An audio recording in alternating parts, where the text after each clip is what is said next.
Coby White talks about his pending return and if he's going to make the Chicago Bulls season opener against the Detroit Pistons. We'll talk a little bit about that and what the Chicago Bulls need to do if Coby White is not available for that game. We're also going to talk about Billy Donovan and his comments on Noah Essinge and if we should expect him to be in the G League quite a bit. All that plus the Bulls center options of the summer of 2026 are already lining up, and there's actually one prospect that I want the Bulls to go after on a two-way contract. We're going to talk about all these things and more right after this.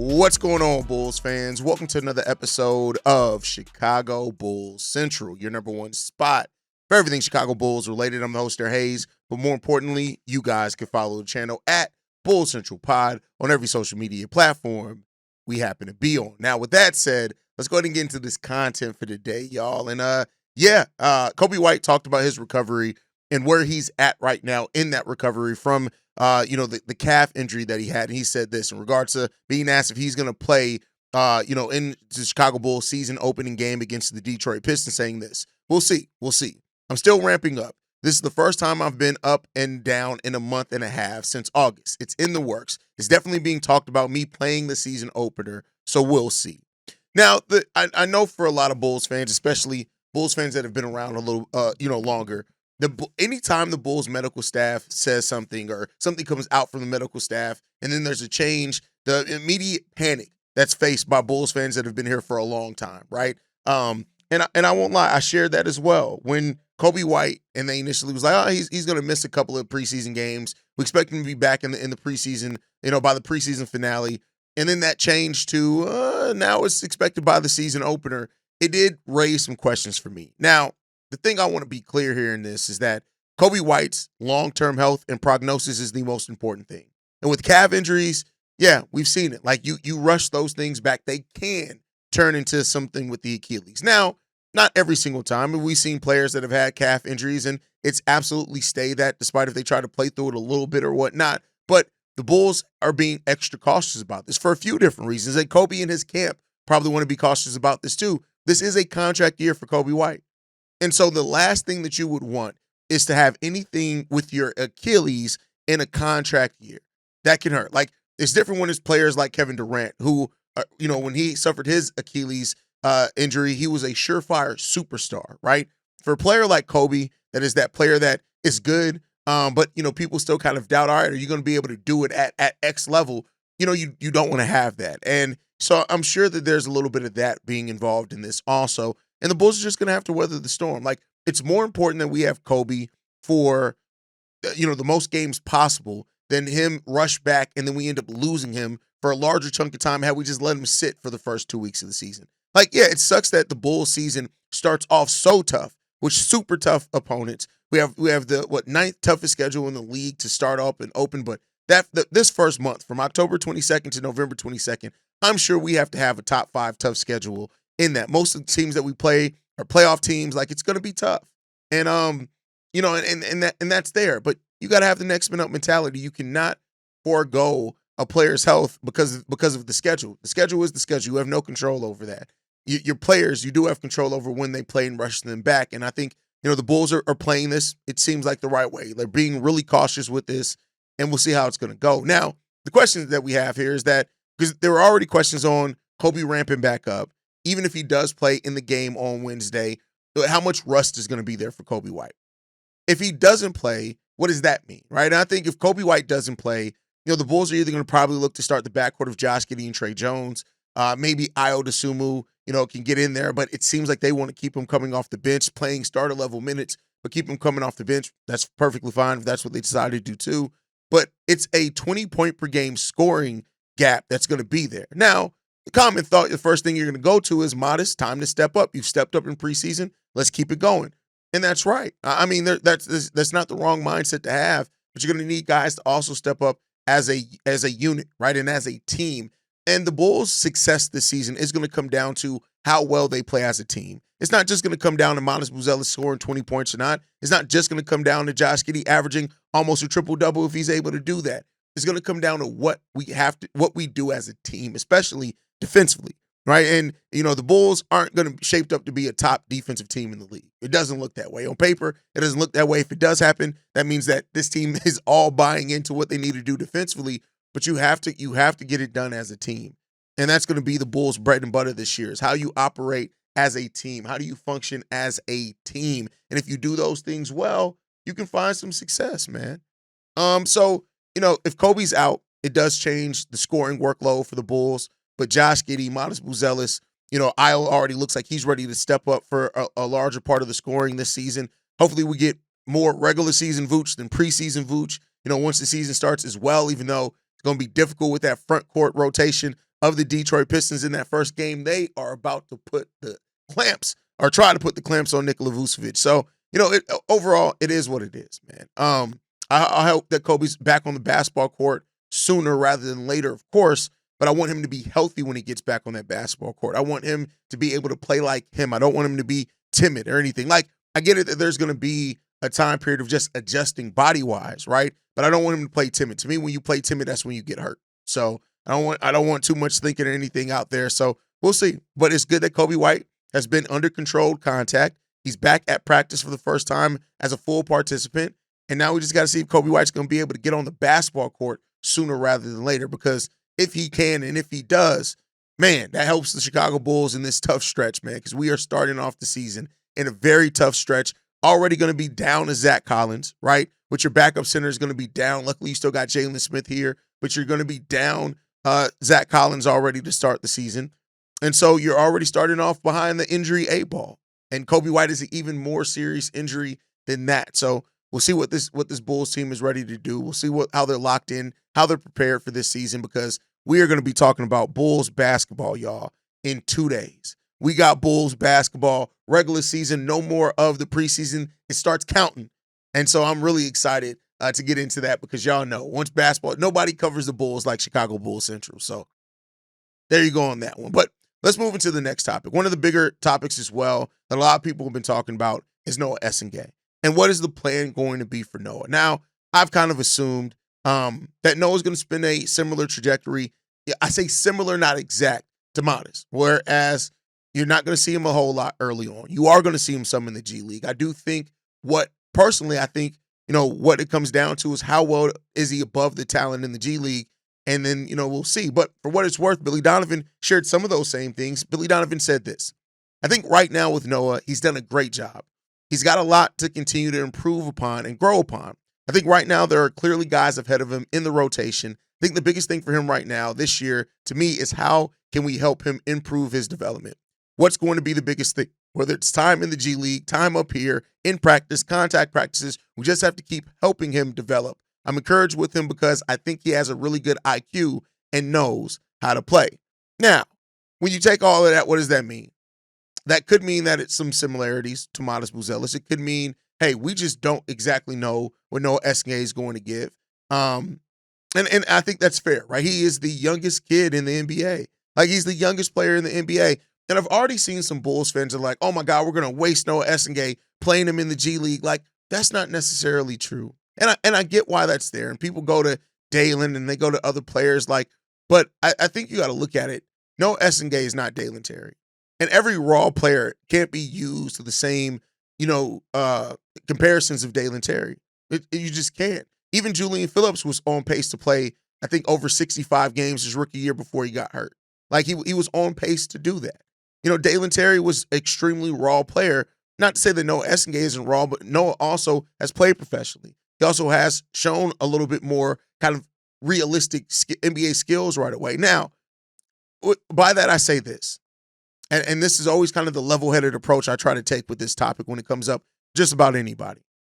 He's going to get reps and an ability to do things at the G League level that he's just not going to, even if he gets 8 to 10 minutes at the NBA level. He's going to get an opportunity to get plays called for him. He's going to get opportunities to take players off the dribble. He's going to get those type of opportunities in the G League. Those aren't necessarily going to be here for him. Now, and we'll see. And I think the common thing is that expect him to play a lot of G League basketball in November and December. Now, that leaves October to November, especially with Zach Collins being down. There could be a path now for Noah Essinge to get some type of minutes, right? We've seen Billy Donovan and the openness to play double big lineups. You got to keep in mind, Noah Essinge is our only other player above 6'10" and above. We aren't a very tall basketball team. So with Zach Collins going down, does that open up more opportunity for Noah Essinge? Now, knowing Billy Donovan, I don't know if Billy's going to look at. I think he'll look at playing small, even with playing Patrick Williams maybe as some small ball center before necessarily playing the raw Noah Essinge.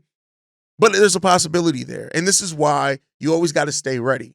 And so with Zach Collins going down, it just leaves Noah Essinge as the only player above 6'10" on the roster. So you may need that size. You may need that length. Now, that may not come down to you playing him a whole lot. It may come down to you're playing him in some specialty lineups. You're playing him in a stretch where you just need to really protect the rim, or you're playing him in a stretch where you're going all out on the running gun type aspect. You want him and Modest out there. But this first month, I think, is going to be a big one for Noah Essinge. If he can show anything defensively or energy-wise that gets him in the game, that could be a path to him and Billy realizing, all right, the best thing may be for him to be here. Now, I'm all about Noah Essinge's development personally. That's the most important thing here. I don't care. As long as he develops, I don't care if half his first season is in the G League. I'm going to be real with you. I don't give a damn about that. If it ends up paying off, that helps Noah Essinge be a better basketball player long term, that's all I'm worried about. I'm worried about his development and having an actual plan for his development. And I think that's going to be a good thing there. And that's just what you want. To me, Noah is way too talented to not eventually find a way to contribute to this team. And he has a skill set as far as getting to the free throw line. When you pair that with his activity, his length, and his jumping ability, yeah, he's going to put some pressure on some defenses.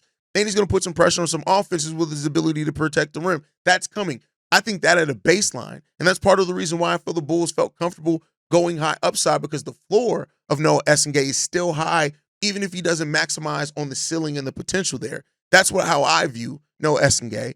And, it's up to him to prove that. He's going to have to put in work every single day to get there. And, that's going to be part of his plan anyway. So, we'll see. But hearing those things from Billy Donovan, it does kind of paint this picture to where it's like, I don't really know how to feel about it one way or another when it comes to Billy and how. And I don't know if Billy fully knows either. Like, even in media day, when AK and Billy were asked about Noah, you could tell like they both are excited about Noah, but they're trying to temper those expectations. But I do think there's a legitimate excitement about what Noah Essinge can turn into. And the Bulls really feel like they got themselves a diamond in that draft with Noah. It's just going to take some time. And, the thing with this Bulls team is because this is a team that's still trying to get every win possible, right? They're not a team that's trying to do a covert tank. They're not a team that's outwardly tanking. They're not a team that wants to lose. They're a team that would prefer their players to develop while actively trying to win basketball games and just letting that fall where it's going to fall. If they were a team that was more inclined to focus more on development, Esengue would probably get more minutes right away, right? But because of this team being a team, you're going to have to find a way to contribute. And in a way to that, like, that helped Ayo. Look at Ayo's development, right? Ayo came in as a second-round pick that Billy Donovan said, I expected him to spend some time in the G League. But he came in and gave something that the Bulls needed right away, and then he built off that.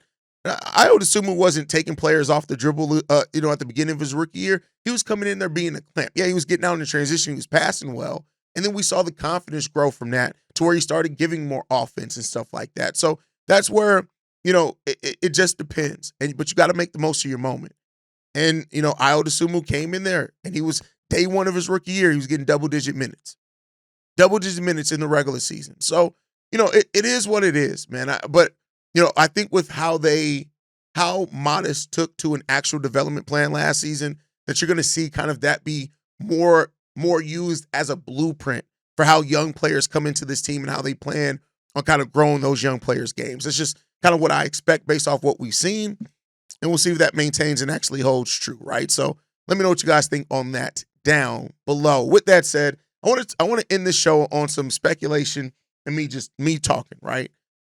You guys know I've talked about 2 center prospects for the Chicago Bulls in restricted free agency next year. And with the Detroit Pistons and it coming out that the Pistons are not expected to reach rookie scale contract extensions with either Jalen Duren or Jaden Ivey, right? Jaden Ivey is another guy that I've also talked about that the Bulls could take a look at if they lose one of Ayo Dosunmu or Coby White in free agency. But that does not necessarily mean that the Pistons aren't going to re-sign them. I want to be clear here. It's still more likely than not than one of or both those guys are going to go back to the Detroit Pistons. Now, I say more likely. And the reason why with restricted free agency, and I think a thing that we're going to see is that teams are going to use restricted free agency to really test a team, right? And you do it a couple of ways. If the Bulls were to give a big offer sheet to Jalen Duren, for example, what that would do is that will put the Pistons close up to the luxury tax, right? Or as close as they can get, closer to it. And then they have to be more conscious of what they do with money elsewhere, right? And now you've kind of wrapped up a team's money, or you can get that player, right? And for the Bulls, I would really hope that they have Jalen Duren as one of the targets in restricted free agency. I don't think the Pistons are going to trade them during the season or anything like that, but Jalen Duren is definitely somebody that I want the Bulls to try to take a look at and going after this offseason. I think when you look at the youth that Jalen Duren has with the other things out there, you can clearly see how Jalen Duren can come in and bring some of that physicality we need. Now, Jalen Duren's still growing as a defensive center. Now, the Pistons have some really, high still thoughts on him and how he can grow as a rim protector because he hasn't been a great rim protector yet. He just hasn't. But I do think that there is some still hope there, and he could still develop into those places. But even as a big body that could rebound, that could deter from the rim, even if he's not a great shot blocker yet, Duren is one of those players that I think you got to look at and you got to say, all right, he's 21 years old, which means he'd be 22 in the in next summer. And even when you look at it, man, his second year in the league, teams on average scored 2.6 points less per 100 possessions when he was on the court. Now, last year that went up to a positive 3.7. So you got to look at that. But he also still had a positive overall point differential and points per possession when he was on the court. The Pistons were a better team. So, this is a guy that I would be highly interested in the Bulls taking a look at if he's going to be available, especially as a restricted free agent. And I think a lot of the Bulls' pursuits in free agency next year is going to have to come down to restricted free agency unless the Bulls have a big year and Modest looks great and the players want to come play with Modest and Josh Giddey. But Jalen Duren is definitely one of those guys. Another guy that's on my target list is Walker Kessler. That. We've talked a lot about Walker Kessler here. I think that some people don't really understand the impact that Walker Kessler has as a defensive player in this league. But it's also much like Jalen Duren. The Jazz do not expect to reach a contract extension with Walker Kessler. I think the last thing that we heard is that they've actually stopped contract talks altogether, and they are expected by some, I believe Mark Stein reported on that, to explore the trade avenues for Walker Kessler. Now, we heard before that their ask for Walker Kessler is 2 first-round picks and a young player, but I think with the situation that we have there now, I don't know how many teams are going to be willing to offer that. So the Bulls can sneak in there with a first-round pick offer and maybe a Patrick Williams or something like that. And if you can get that done, then you do that. Right now, if they are willing to take Patrick Williams' contract, which I don't think they would because they're, again, a luxury tax-conscious team, will they take an expiring Vooch or something like that? We don't know, right? You may have to give another first-round pick for that. And that's where it goes to the same thing I'm at with Jalen Duren. If it gets to trying to get multiple firsts out of us, no, I'm good on that. I'd rather wait and put together a really big offer sheet for Walker Kessler and try to deter the Jazz from matching that offer sheet. So the Bulls have the summer of 26 center prospects are starting to take shape. Now, we haven't even started the 2025-26 season yet all the way, right? But there are some things that you got to start looking forward to those things. And hopefully AK and Eversley are really looking at between the draft prospects at center, between the restricted free agents at center, and even some of the free agents that they are already starting to put some things together and start getting ready for that because the Bulls need their next center. And Nikola Vucevic is a free agent at the end of this year for now, but you still need a different type of center. So we'll see what happens there. Now, another player that's available that I will say that I want the Bulls to take a look at on a two-way contract is Tyler Smith. The Milwaukee Bucks have waived Tyler Smith, who they drafted in the second round of the 2024 draft. Keep in mind, some outlets had him going right outside the lottery. They got him in the second round. And this is a guy that, has a lot of upside as a rim protector. When you look at what his draft profile was, right? I want to go read his draft profile. This one's from No Ceilings. They said this. Just off surface level, 6'11", 19-year-old who is hitting 39% of his threes on good volume should raise eyebrows. But the fact that Smith is doing it from the NBA three-point line is all more intriguing. Even better, Smith isn't just a park-in-the-corner shooter. There's a genuine level of NBA functionality to how he gets his triples. That was him in the shooting side of the ball, right? Now, when you look at the defensive aspect of how they also view Tyler Smith, they said this. Tyler Smith's defense has its positives and negatives. Let's start with the good stuff. Over the last year, his recognition has started to come along, especially as a low man, because he moves well and has spring off 1 and 2 feet that can be a threat as a weak side rim protector. He's been more consistent when it comes to staying big off ball. Smith uses his hands well, whether it's to get in low around the basket or get into a ball handler's dribble.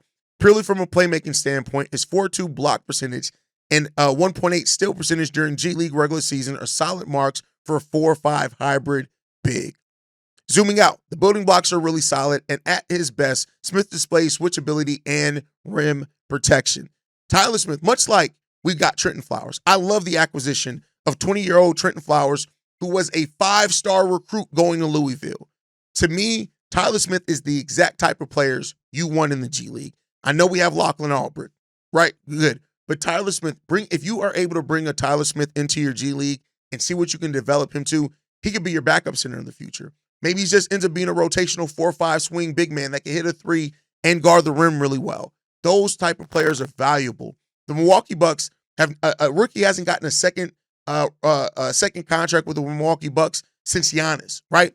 So I don't know if we can necessarily say because he didn't work out in Milwaukee that there still isn't some talent there. This is a kid that is still 20 years old. He doesn't turn 21 until after the start of the season. This is a kid with still tremendous upside. These are the type of players I want to see the Bulls get aggressive about going out and getting in the G League and trying to develop. Love the Trenton Flowers. Love the Lachlan Albrecht. Love Yuki Karamora being one of those guys. Tyler Smith, I would be more willing to bet and try to develop Tyler Smith than Emmanuel Miller. That's just my standpoint on it. But let me know what you guys think on it down below. Make sure you guys are following us at Bull Central Pod. You can send us any feedback, questions, comments, concerns, bullcentralpod@gmail.com. And lastly, if you want to leave a text message and our voicemail for the mailbag, the number to do so, 773-270-2799. We are the #1 spot for everything Chicago Bulls related, but that is thanks to you, lovely and beautiful people. And like I like to end every episode on, go Bulls. Love you guys. See you ready for again, y'all. Peace. This has been a presentation of the Break Media.